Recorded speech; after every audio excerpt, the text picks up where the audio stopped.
Namaste. In this video I am going to present one more form of representing probability, that is set theoretic framework. Till now we have viewed probability as a chance of occurrence of an event represented by a single row of a table.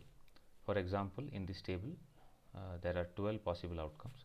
We assign probability to each of them. In set theoretic framework, we will consider a subset of outcomes at a time, not just one outcome. The subset may contain 0, 1 or more than one elements. In this table, we can number each of the possible outcomes as 1 to 12. So, set of all possible outcomes omega is the set containing numbers 1 to 12. An event is a subset of this outcome. Example, a set H which contains numbers 4, 5, 7. We say that the event H has occurred if the outcome is any one of the members in H. So now we want to talk about the probability of H. Here we have assigned the value 0.24. Can we assign any value to it? For example, can we say that probability of H is 0.2? The answer is no, because one of the constraints in this framework is that the probabilities of disjoint sets when combined must add up. So we have defined H as rows 4, 5 and 7 and defined the probability of these rows. Probability of 4 is 0.07, probability of set containing only one element 5 is 0.07 and probability of 7 is 0.1. So probability of H must be a sum of the probabilities of these individual rows. So hence it must be 0.24. What should be the probability of the omega, the set of all possible outcomes?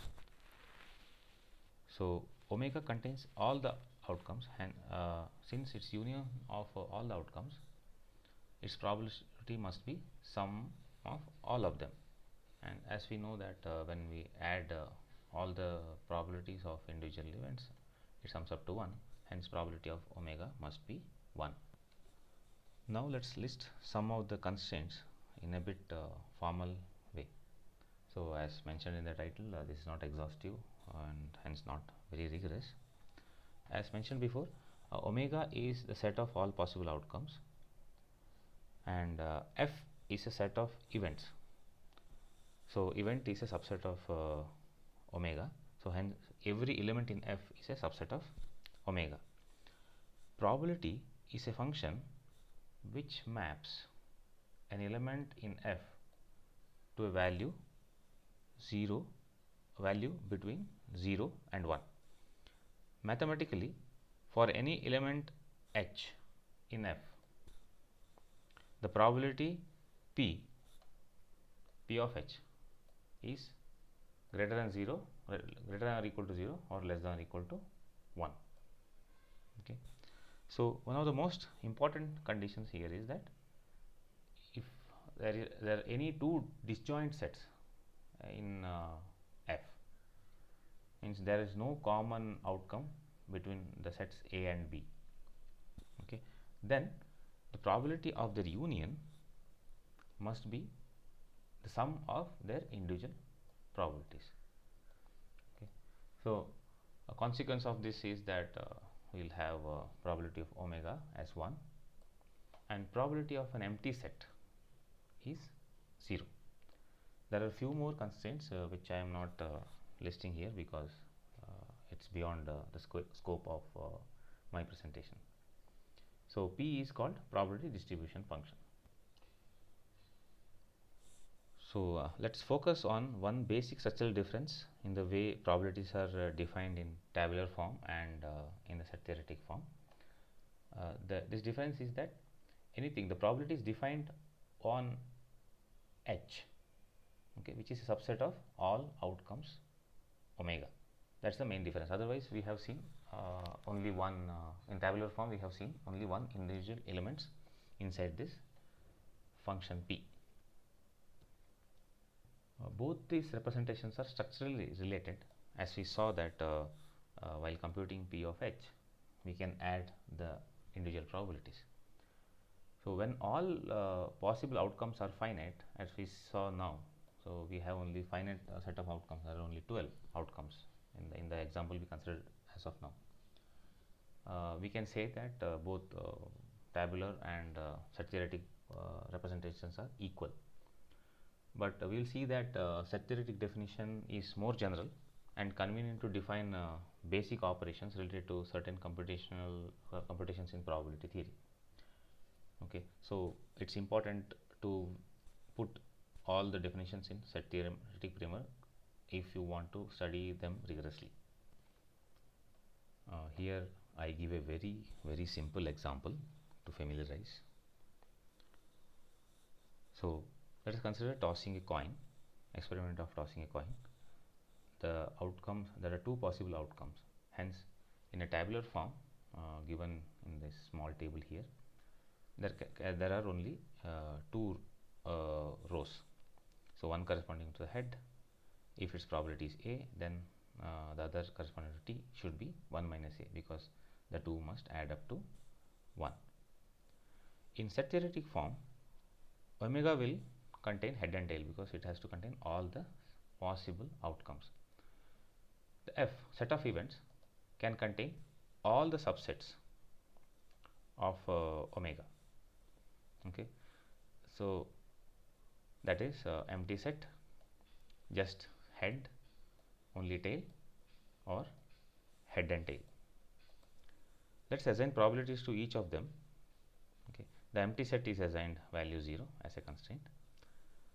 A set containing H has a probability A, and set containing T has probability 1 minus A, and the last only remaining subset of omega, which is omega itself, is assigned value 1.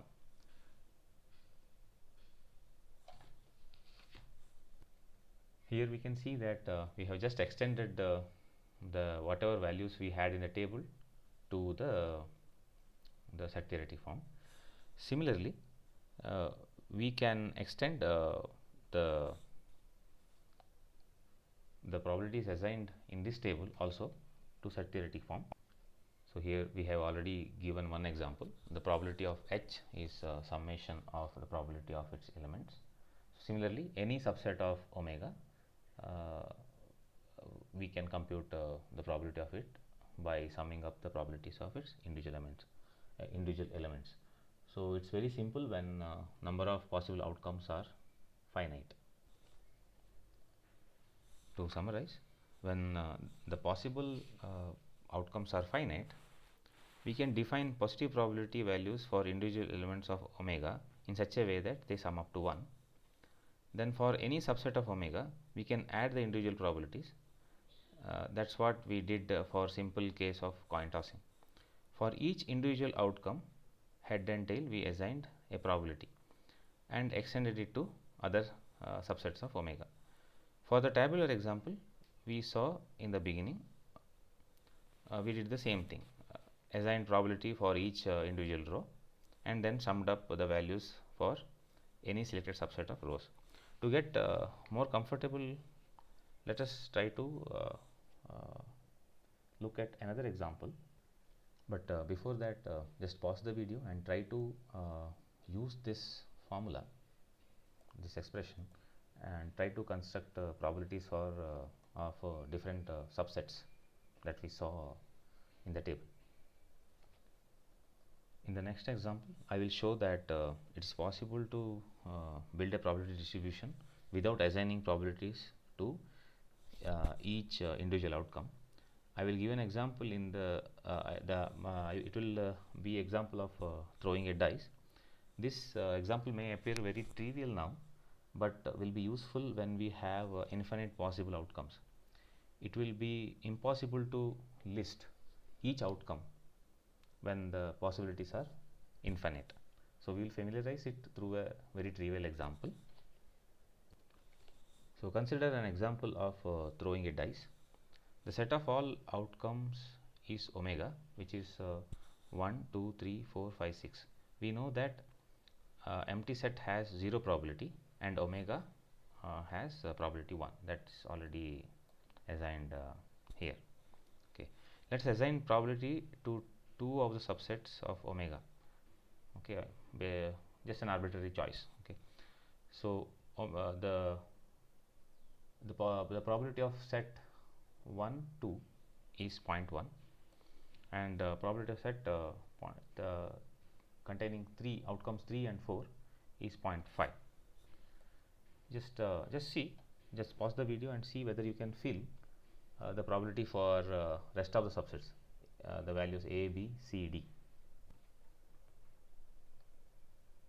So here I have shown how to find the value for b. That is the b is the probability for a set containing 1 2 3 4, which is union of two disjoint sets, probably 1 2 and 3 4. So we know the individual probabilities of these two sets, and this is a union of those two, and there is no common element between set 1 2 and 3 4. Hence, as the rule of the probability, it must add up. So that's the calculation I have shown in the left. So b probably the b, which is the probability of set 1 2 3 4, will be 0.6. Similarly, we can find the value of a, that is the probability of set containing outcomes 5 and 6. The disjoint union of 1 2 3 4 and 5 6 produces the whole set omega, right? So since it's a disjoint union, their probabilities must add up to produce the probability of omega, which is 1. So the probability of 1 2 3 4 is 0.6, as we have calculated in the previous slide. So we get this equation. So hence the probability of 5 6 must be 0.4. In the next slide, I have listed rest of the values, which is very easy to compute.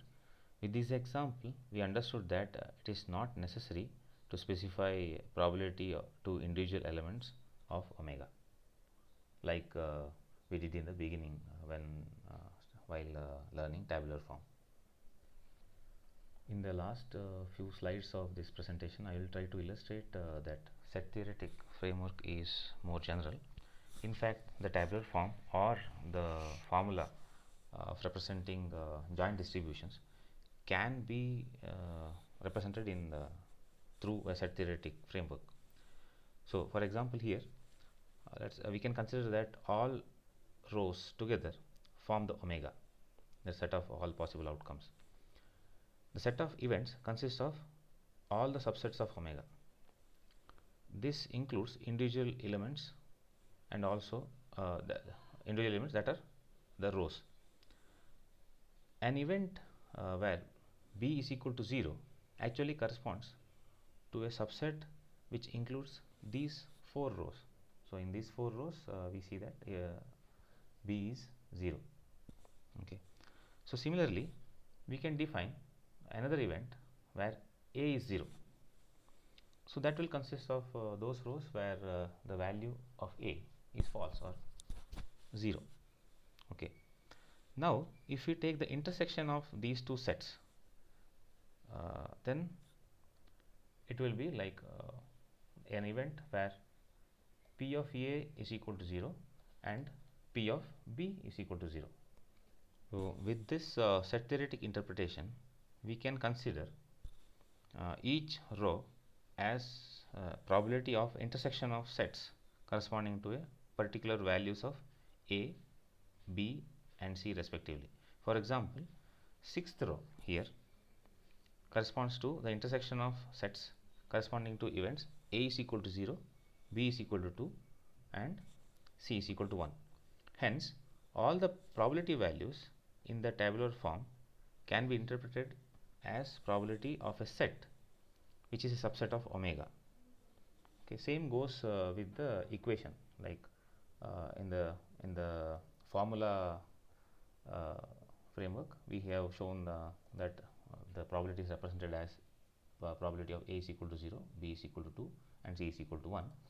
This finally turns out to be a subset of omega, which is an intersection of sets corresponding to A is equal to 0, B is equal to 2, and C is equal to 1. In next few slides, I will summarize or rephrase whatever we have learned so far.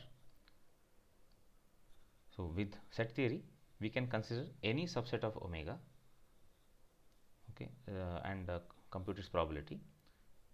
So if we have the individual probabilities of each row, then we will add those values to get the probability of a subset.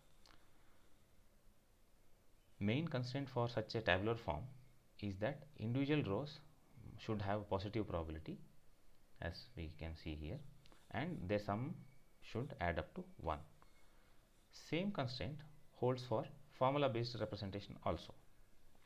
Okay, so each individual probability should be greater than 0, greater than or equal to 0, and summation of those probabilities for all the values over the different values of A, B, and C should be 1.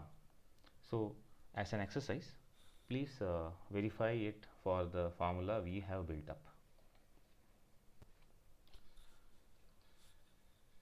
So with this background, we can understand the representation in any form. In the following expressions, A, B, C can be sets or joint variables or specific values to those variables. All can be represented by a single function symbol P.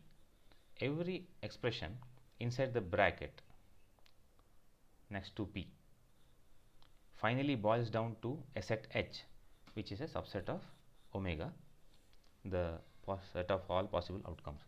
P, a function which assigns probability values to such subset. P is a function which assigns a probability to such subsets of omega. So to provide overall summary, we learned about 3 different ways of representing probability. First was the tabular form, and then formula based on algebraic expressions, and a set theoretic framework. Tabular form has probability associated with each individual outcome. The constraint is that that values should sum up to 1. Formula is also formula based expression is also very similar to tabular form, but expressed in terms of a single equation. Set theoretic form defines probability for subset of outcomes. We also showed that the first two, that is tabular and formula based expressions, can be expressed in set theoretic framework as well, hence that is the most generic one. Okay, so whatever the expression we have, finally it ends up to a probability of a subset of omega. Okay, so we will use the tabular form to obtain intuition behind the concepts that are going to be introduced, formula form for to perform algebraic manipulations, and set theoretic form will be used to give precise definitions. So the definitions will be mathematically rigorous. Let us see in the next video sessions.